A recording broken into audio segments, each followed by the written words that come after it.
속회 예배를 드리기 전에 하나, 먼저 속회를 드릴 조용한 장소를 찾는다.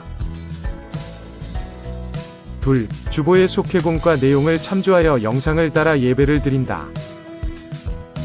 셋, 속회 예배를 마치고 출석, 헌금, 성미, 성경 읽기 등을 속장님께 알린다.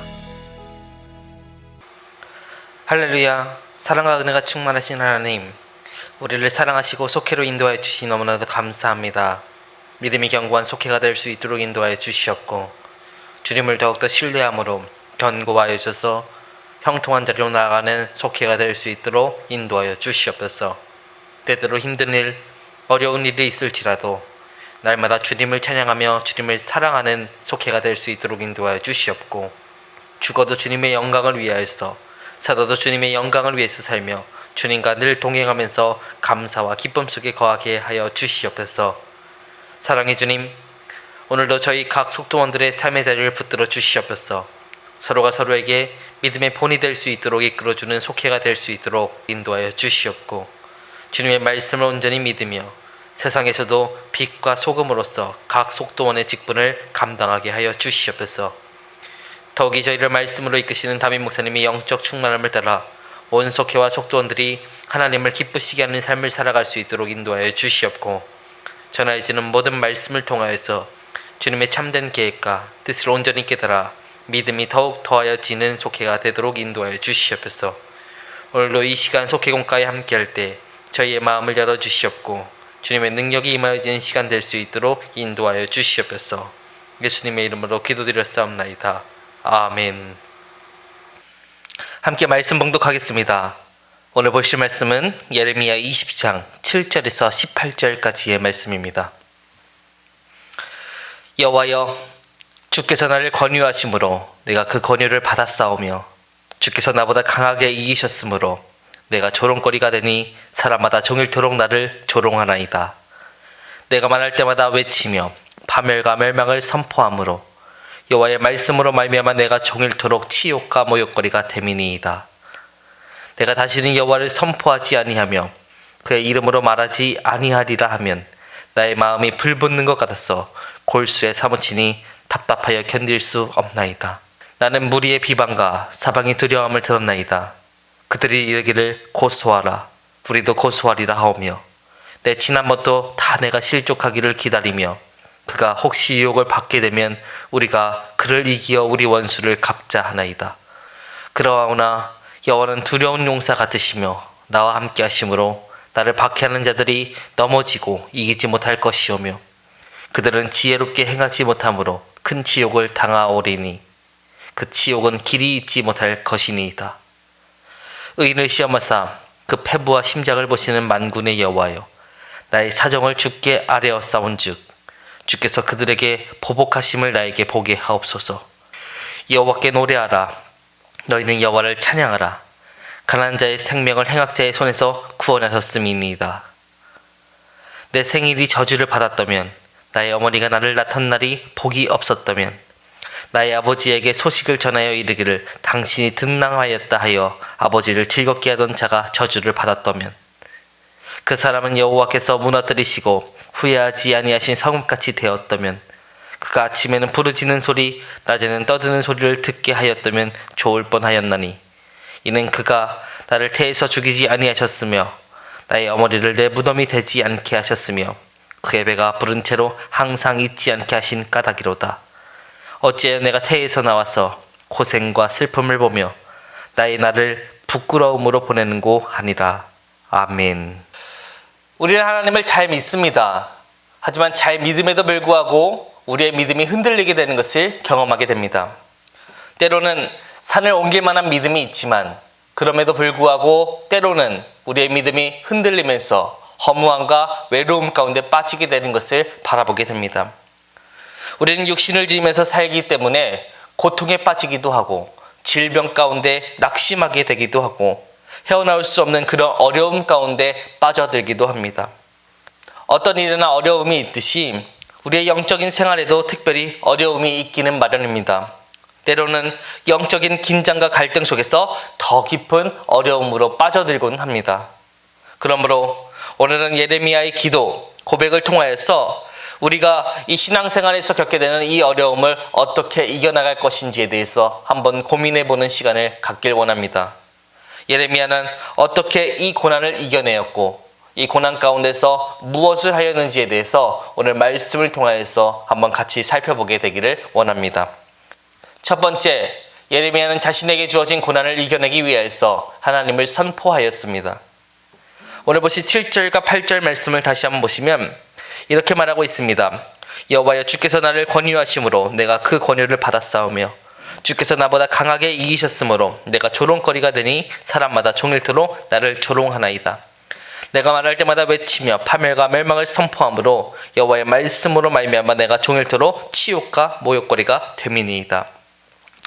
하나님의 말씀을 전하였더니 존경받고 칭송받고 사람들로부터 좋은 소리를 들으면 얼마나 좋겠습니까?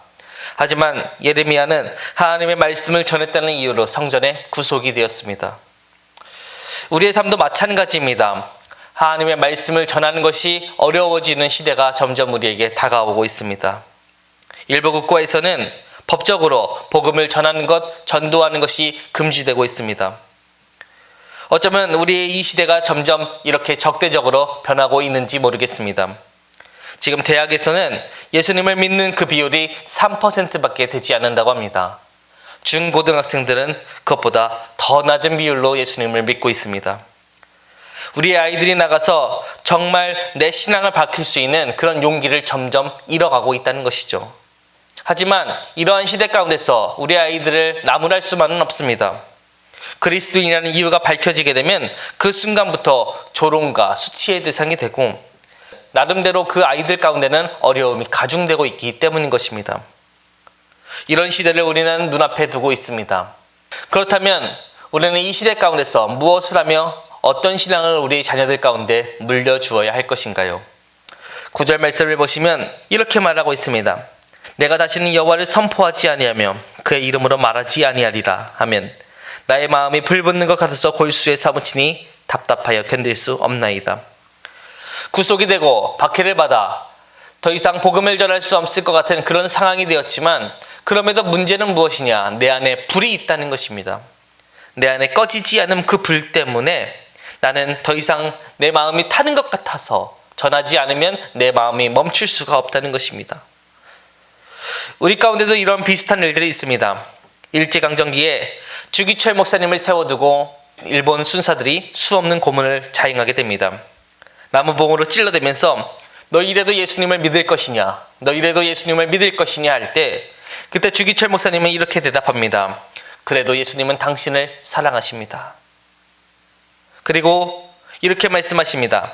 지금 내가 겪는 이 고난은 내가 당하고 있는 것이 아니라 우리 예수님께서 견디고 계신 것이다. 여러분, 우리 가운데 이러한 마음이 있어야 될 것입니다. 지금 우리 가운데 있는 것은 우리 예수님이 나와 함께 고난받고 계시다는 마음이 있어야 한다는 것입니다. 우리가 기억해야 될 것은 우리의 고난, 우리의 박해는 예수님의 고난, 예수님의 박해라는 것입니다. 그렇게 우리는 예수님과 연결되어 있다는 것입니다. 우리가 그 연결이 끊어졌다고 생각을 한다고 하면 우리는 늘 내가 고난받는다고 생각하게 된다는 것이죠. 십자가를 지고 가라 라는 예수님의 그 말 뜻에는 우리가 십자가를 지는 것 같지만 예수님이 그 십자가를 대신 지셔주겠다는 그런 약속이 있는 선포인 것입니다. 그렇기에 오늘 우리에게 주어진 사명은 예수님의 그 약속을 믿는 것입니다. 그때 우리는 다시 한번 깨닫게 됩니다. 지금 내가 받는 이 고난은 내가 받는 것이 아니라 우리 예수님이 받고 계신 것이다. 이 뜨거운 마음이 우리 가운데 있지 아니하면 우리는 이 고난을 이겨낼 수 없다는 것입니다.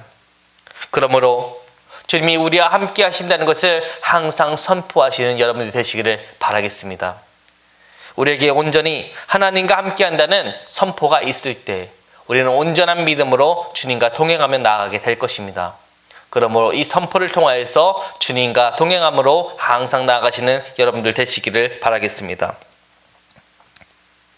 두 번째, 예레미야는 자신에게 주어진 고난을 이겨내기 위하여서 하나님을 찬양하였습니다. 오늘 보면 10절에서는 이렇게 말하고 있습니다. 나는 무리의 비방과 사방이 두려워함을 들었나이다. 그들이 이르기를 고소하라. 우리도 고소하리라 하오며 내 친한 벗도 다 내가 실족하기를 기다리며 그가 유혹을 받게 되면 우리가 그를 이기어 우리 원수를 갚자 하나이다. 세상 사람들이 우리를 박해하는 목적은 무엇인가요? 결국 그 박해의 목적은 하나님을 떠나게 하기 위함인 것입니다. 예수님을 부인하게 하는 것입니다. 성령 충만을 잃어버리고 결국은 백기를 들어서 그들과 함께하고자 하도록 하는 그 목적인 것입니다. 그래서 그들은 우리를 계속해서 고소해대고 우리가 실족하기를 기다리고 있습니다. 덫을 놓고 기다리면서 또 이러저러한 말로 우리가 넘어지기를 기다리고 있습니다. 그때 예레미야는 무엇을 하는가요? 오늘 보면 12절과 13절의 말씀입니다. 의인을 시험하사 그 패부와 심장을 보시는 만군의 여호와여, 나의 사정을 주께 아뢰사온즉 주께서 그들에게 보복하심을 나에게 보게 하옵소서. 여호와께 노래하라. 너희는 여호와를 찬양하라. 가난한 자의 생명을 해각자의 손에서 구원하셨음이니이다. 여호와께 노래하라. 여호와를 찬양하라. 바로 하나님을 찬양한다는 것입니다. 하나님을 찬양한다는 것은 무엇인가요? 바로 우리의 소망이, 우리의 희망이 있다는 것을 깨닫는 것입니다. 십자가를 지고 가라 라는 예수님의 말씀에는 항상 우리와 함께 하신다는 예수님의 놀라운 소망이 있는 것입니다. 날마다 자기를 부인하고 십자가를 지고 가라 라는 예수님의 말은 십자가를 지고 가라고 해서 예수님만 혼자 앞에 가고 우리만 십자가를 지고 가는 그런 모습이 아니라 하나님께서 항상 우리와 동행하여 주심으로 예수님께서 그 십자가를 대신 지고 가주시겠다는 것입니다. 그러므로 우리에게는 소망이 있습니다. 예수님이 함께하여 주시기 때문에 우리는 소망이 있습니다. 예수님이 나와 함께하여 주신다면 그 소망을 가지고 우리는 고난을 능히 이겨나갈 수 있는 것입니다. 우리는 이것을 찬양하여야 할 것입니다. 날마다 이것을 찬양하면서 나아가는 그 삶을 살아갈 때 우리는 고난을 이겨나갈 수 있는 것입니다. 예레미야 당시에는 누구도 이것을 이해하지 못하였습니다. 하지만 예레미야 혼자 이 희망을 가지고 이 소망을 가지고 찬양하면서 나갈 때 그는 누구보다도 하나님이 날 지켜보고 계신다는 그 약속을 믿고 나갈 때 고난을 이겨나갈 수 있었습니다. 오늘 이러한 예레미야의 마음을 우리가 가지기를 원합니다. 안 보인다, 안 들린다, 안 만져진다. 그런 생각이 우리 가운데 들 수 있지만 그럼에도 불구하고 우리는 눈을 들어서 하늘을 바라봐야 할 것입니다. 그때 하나님께서는 능력의 손으로 우리 가운데 임재하여 주실 것입니다. 하나님께서는 항상 해답을 가지고 계시기 때문인 것입니다. 여러분, 이 사실을 온전히 믿을 때 우리 가운데는 새 희망을 가지고 이 고난을 능히 이겨나갈 수 있는 힘을 얻게 되는 것입니다. 그러므로 항상 주님이 주신 소망을 붙잡고 그것을 찬양함으로 어떠한 역경과 고난을 이겨내시는 여러분들이 되시기를 바라겠습니다.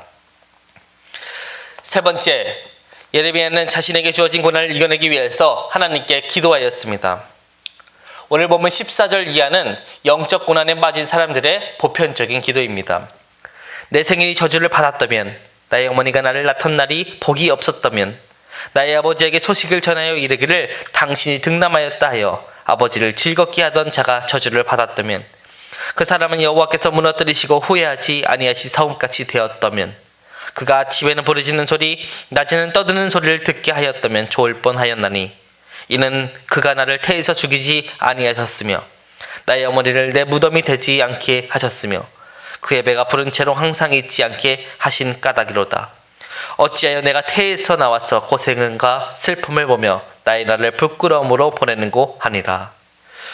욥기의 탄식과도 같은 이 기도를 보면서 때로는 이것이 우리의 기도가 되는 것을 경험하게 됩니다.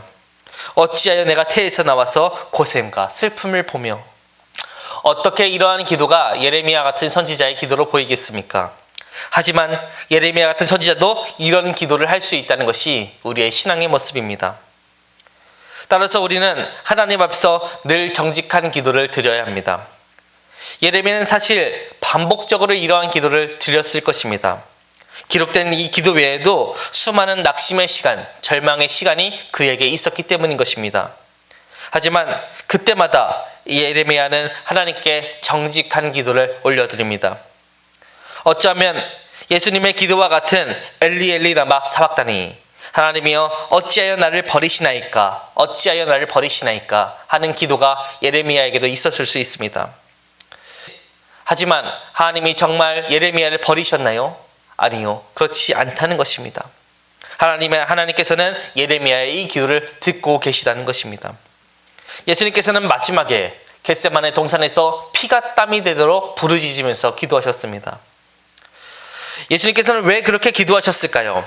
십자가를 지러 오신 분이신데, 내가 십자가를 지고 사흘 만에 부활하리라 제자들에게 선포하신 분이 바로 예수님이신데, 왜 예수님께서는 그렇게 피가 땀이 되도록 기도하신 것일까요?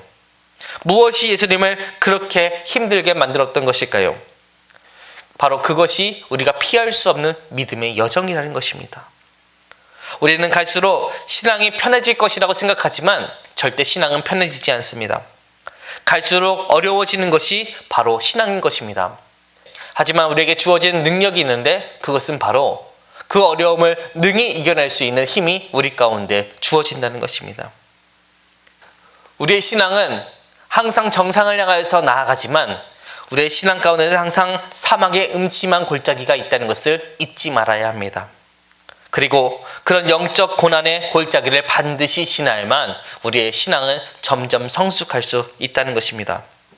그러므로 여러분들께서 그 고난의 어려운 시간 가운데 있으실 때 잠잠히 하나님을 바라보면서 우리 하나님께 정직한 기도를 올려드리시는 여러분들이 되시기를 바라겠습니다. 우리의 고난이 오래가는 이유는 나를 바라보면서 나가기 때문인 것입니다. 나를 바라보는 것이 아니라 우리 하나님께 기도를 올려드리면서 다시 한 번 더 하나님을 바라보면서 나아갈 때 우리는 우리 삶에 있는 모든 고난이 사라지는 경험을 하게 됩니다. 말씀도 없으시고 미동도 없으신 하나님 같지만 그런 하나님께 우리의 시선을 맞추게 될 때 우리의 모든 고난이 눈 녹듯이 사르르 없어지는 것을 경험하게 됩니다. 그러므로 나의 오래된 고난이 항상 영원할 것 같지만 하나님을 바라볼 때 그 고난이 사라진다는 것을 꼭 기억하시는 여러분들 되시기를 바라겠습니다. 그것을 위해서 우리는 하나님께 더욱더 기도하여야 하는 것입니다. 그러므로 정직한 기도, 거룩한 기도, 하나님을 향한 바른 기도를 항상 올려드리면서 나의 인생 가운데 모든 문제를 해결해 주시는 하나님을 항상 바라보시면서 나아가시는 여러분들 되시기를 소망하겠습니다.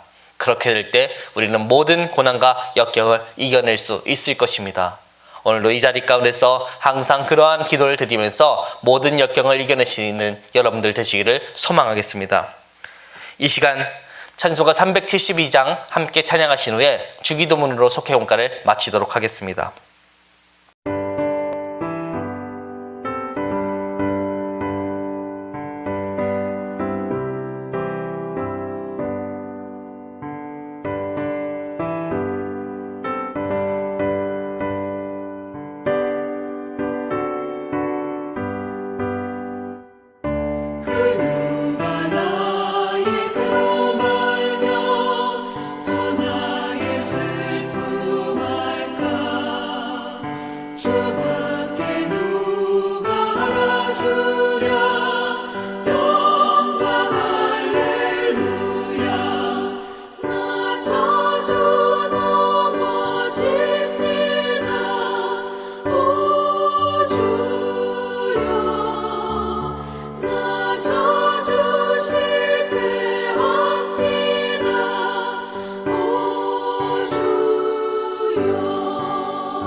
하늘에 계신 우리 아버지여, 이름이 그렇게 여김을 받으시오며 나라가 임하시오며 뜻이 하늘에서 이루어진 것 같이 땅에서도 이루어지이다. 오늘 우리에게 일용할 양식을 주시옵고 우리가 우리에게 죄 지은 자를 사하여 준 것 같이 우리 죄를 사하여 주시옵고 우리를 시험에 들게 하지 마시옵고 다만 악에서 구하옵소서. 나라와 권세와 영광이 아버지께 영원히 있사옵나이다. 아멘.